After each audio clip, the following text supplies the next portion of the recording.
Can you take a few minutes to reflect on him and just give the people your perspective of who Prodigy was? And obviously, he's someone iconic to the culture. You know what I mean? Being a part of Mobb Deep, which is to me and to anyone else that respects hip hop, they're one of the dopest, hardest rap groups ever. So, just from him being a part of that and contributing what he contributed to the game, it's just shocking to me. Like, I still can't believe it. You know what I mean?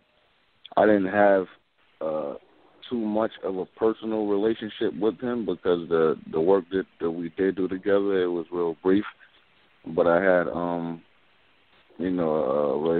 personal relationship, with Alchemist and Big Twin from infamous Mobb, and it was all cool, and it was all love with us and them, and but the times that we did connect, it was the vibe was just always a million. I can recall one specific time when there was all of us in one facility. I think I just posted the picture up earlier. It was like me, Styles, Sheik, Kiss, and Mobb Deep and Alchemist, Steph Lover, a whole bunch of people just was in one event.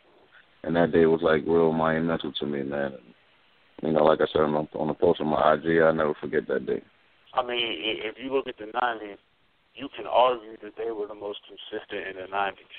You know what I mean? They made hit after hit and classic album after classic album. You know what I'm saying? Me personally, I'm putting them easily, without a doubt, in the top 3 groups ever.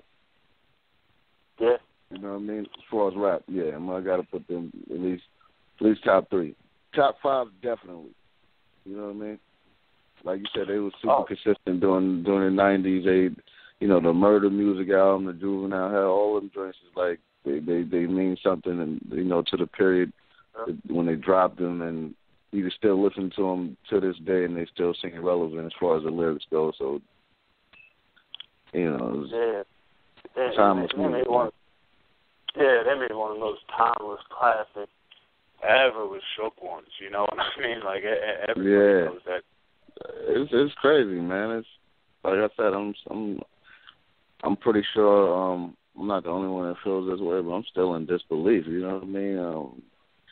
It's like the people like me anyway, we grew up off of them, man. You know what I'm saying? So to see somebody that you grew up off, their life get cut, short, while they're still young, it's like hard to accept, man. I mean, it happens. It's life. That's the only thing that promises death anyway. But still, in all, man, you just never prepared for it or to hear that type of news.